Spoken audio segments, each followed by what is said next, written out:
Hello everyone, আমি সন্নিতা। আজ story of Sannita's daily লাইফের একটা নিউ ভিডিওতে তোমাদের সবাইকে অনেক অনেক ওয়েলকাম। তো আজকে হলো 16ই নভেম্বর। 14ই নভেম্বর আমি কলকাতা থেকে শিলিগুড়ি এসেছি। আর দেখতেই পাচ্ছ আমি এখন রেডি হয়ে গেছি। তো এখন আমি যাচ্ছি হলো গুরুদুয়ারাতে। আজকে গুরু নানকের জন্মদিন, তো আমাদের এখানে খুব সুন্দর লঙ্গর খাওয়ানো হয়, সেখানেই যাবো। আর তোমাদের সাথে সেই ভিডিওটা অবশ্যই শেয়ার করব।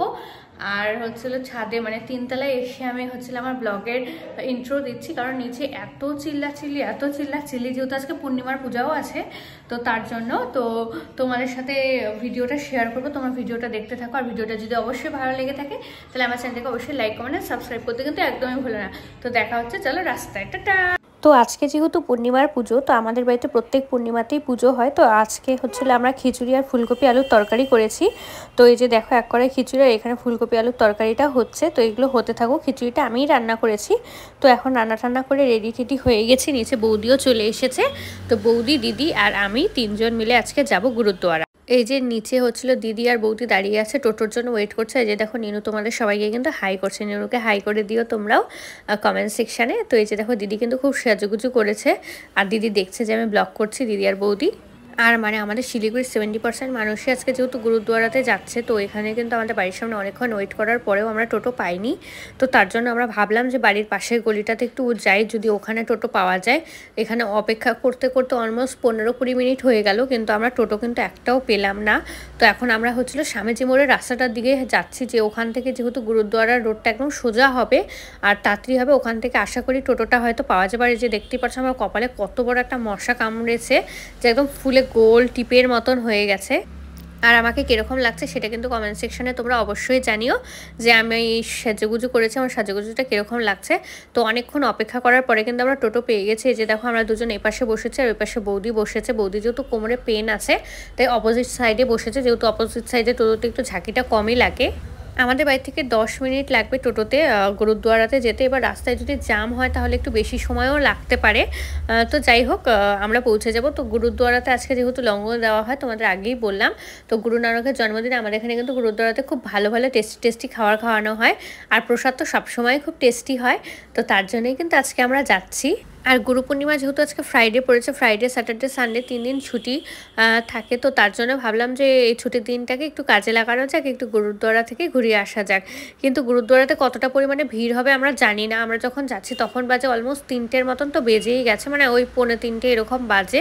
আর এই যে দেখো, আমরা কিন্তু একদম গুরুদুয়ারার সামনাসামনি চলে এসেছি। এই মোড়টা পার করলেই কিন্তু গুরুদুয়ারা। তো এখানে মোড়ের মাথায় আমাদের টোটো দাঁড়িয়ে নামিয়ে দিল, কারণ এরপরে নইতে যেতে দেবে না। আর এই যে দেখতে পাচ্ছ দূর থেকে কত পরিমাণে ভিড়, বাপরে বাপ। এখানে গুরুদুয়ারাতে এত ভিড় দেখে আমাদের তো এখনই ভয় লেগে যাচ্ছে যে আমরা ভিতরে আদৌ ঢুকতে পারবো কিনা। আর লঙ্গরে বসতে পারাটা তো পরের কথা, ঠাকুরকেও দর্শন করতে পারবো কিনা সেটা নিয়ে আমাদের টেনশন লেগে যাচ্ছিল। তো যাই হোক, চলে যখন এসেছি, তো তখন তো যেগুলো মনের আশা নিয়ে এসেছি সেগুলো পূরণ করে তারপরেই যাব। তো সবার ফার্স্টে আমাদের কাজ হলো জুতো রাখতে হবে। আর বিকালবেলা কিন্তু খুব সুন্দর লাইট জ্বলে। তো বিকালবেলা তো তোমাদের সাথে আমি শেয়ার করতে পারবো না। তো তোমরা দিনের বেলায় দেখে নাও যে গুরুদুয়ারাটাকে কীরকম করে সাজানো হয়েছে। ভিতরটা কিন্তু আরও সুন্দর সাজানো হয়েছে, তোমাদের সাথে অবশ্যই শেয়ার করবো। আর এখানে জুতো রাখার একটা জায়গা করা হয়েছে, কিন্তু এত ভিড় যে এখানে জুতো রাখা তো যাচ্ছেই না। যেগুলো জুতো স্টকে আছে সেগুলো রিটার্ন করা হবে, তারপরে আমাদের জুতো নেবে।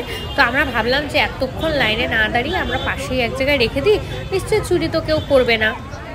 তো জুতোটা আমরা সাইডে রেখে দিয়ে ভিতরে ঢোকার চেষ্টা করছি। আর ভিতরে কিন্তু প্রচুর ভিড়, বাপরে বাপ। তো যাই হোক, ঢোকার রাস্তাটা তাও একটু কমই ভিড় আছে, কিন্তু ভিতরে গিয়ে ঠাকুরের জায়গাটাতে তো ওরা বাঁশ দিয়ে আটকে ভিতরে ঢুকাচ্ছে। আর গুরু নানকের জন্মদিন উপলক্ষে গুরুদুয়ারাটাকে কিন্তু একদম নতুন বইয়ের মতন সাজানো হয়েছে। দেখতেই পাচ্ছ কত সুন্দর গাঁদা ফুলের মালা, ভিতরে কত দারুণ ডেকোরেশন করা হয়েছে। তো আমার তো খুব সুন্দর লাগছে। আর তোমরা কারা কারা শিলিগুড়িতে থাকো আর গুরুদুয়ারাতে গুরু পূর্ণিমার দিন গেছো সেটাও কিন্তু আমাকে কমেন্ট সেকশনে অবশ্যই জানিও। আর আমি যেদিনকে গেছিলাম সেদিন কিন্তু আমার প্রচণ্ড ঠান্ডা লেগে গেছিলো, তোমরা নিশ্চয়ই আমার ভয়েস শুনে বুঝতেই পারছো।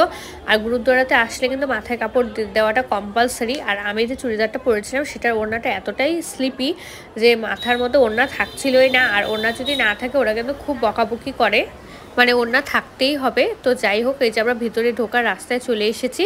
এবার এখানে কিছুক্ষণ ওয়েট করতে হবে ভিতরে যাওয়ার জন্য, কারণ এখানে ওরা কিছু খাপে লোক ঢুকাচ্ছে। তো তার জন্য আমরা এই যে এখানে দাঁড়িয়ে আছি লাইনে। আর ভিতরে কিন্তু ফটোগ্রাফি করা অ্যালাউ না, তো তাও যদি আমি চেষ্টা করব যে তোমাদের সাথে অল্প কিছু মানে ক্লিপ শেয়ার করা, যদি সম্ভব হয় আমি অবশ্যই শেয়ার করব। আর খুব সুন্দর লাগছে কিন্তু গুরুদ্বারাটাকে। তোমাদের কীরকম লাগছে গুরুদ্বারা সাজানোটা সেটা জানিও। এই যে দেখো আমরা ভিতরে এন্টার করে গেছি, তাই আমি ছোটো ছোটো অল্প ক্লিপ নিয়েছি। আগেকালে কিন্তু ক্লিপ নেওয়া একদমই বারণ। ভাইগুরুর ওখানে প্রণাম করে এখন কিন্তু আমরা দাঁড়িয়েছি লঙ্গরখানার রাস্তায়। মানে এটা হচ্ছিলো লঙ্গরখানায় যাওয়ার একটা মানে হচ্ছিলো রোড করেছে, লাইন করেছে। এখানে এত পরিমাণে ভিড় ছিল, মানে অলমোস্ট আমরা 1000 জনের পিছনে ছিলাম। তো অনেক কষ্টে ভিতরে গেলাম। তো এই যে দেখো আমরা বসেও পড়েছি। তো ফার্স্টে যে মিষ্টি জর্দা দিয়েছে, রুটি দিয়েছে, তো তারপরে আমাদেরকে আরও কী প্রসাদ দিচ্ছে সেটাও তোমাদের সাথে আমি অবশ্যই শেয়ার করব। আর জল দিয়েছে, কিন্তু এত মানুষ আসছে, ওরা এত সুন্দরভাবে খাওয়াচ্ছে যেটা আমার খুব ভালো লাগলো। কিন্তু ওদের লাইনের সিস্টেমটা আর একটু ভালো করলে আমার মনে হয় আরও বেশি বেটার হতো, কারণ এত পরিমাণে লোকের লাইনে চাপাচাপিতে একটু মানে সাফোকেশন হয়ে যাওয়ার মতনই পরিস্থিতি হয়েছিল। যে তারপর তরকা দিয়েছে, মিষ্টি জর্দা, রুটি, আর তারপরে কিন্তু ফুলকপি আলু তরকারিও দিয়েছিল একটা, আর সাথে জলও ছিল। তো আমাদের খাওয়া দাওয়া শেষ হয়ে গেছে। প্রসাদ অল্প খেলেই মন ভরে যায়। তো এখন খাওয়া দাওয়া শেষে আমরা বেরিয়েছি। আর যে দেখো আমরা খেয়ে বেরোচ্ছি, তাও কিন্তু লাইন সেই একই পজিশনেই আছে, মানে সেই আবার 1000 লোক লাইনে দাঁড়িয়েছে। কিন্তু গুরুদ্বারা যত লোকই আসুক না কেন, ওরা যে এত মানুষকে সেবা দিচ্ছে সেটাই মানে অনেক মানে পুণ্যের একটা কাজ। আর এই যে দেখো মানে আমরা যখন বেরোচ্ছি তখনও কিন্তু অনেক মানুষ আসছে, তখনও প্রচুর পরিমাণে মানুষের ভিড়। কিন্তু ভিতরের দিকটা ভিড়টা একটু কমে গেছিলো, কিন্তু বাইরের দিকে প্রচুর পরিমাণে ভিড় তখনও ছিল। মানে বিকাল রাত্রি 8টা অবধি এখানে প্রসাদ খাওয়ানো হবে, তার জন্যই হয়তো এতটা ভিড় ছিল। তো আমি এখন বাড়ি চলে আসছি। আর বাড়িতে এসে আমাদের নারায়ণ প্রভুকে কীরকম সাজানো হয়েছে সেটাও তোমাদের সাথে শেয়ার করলাম।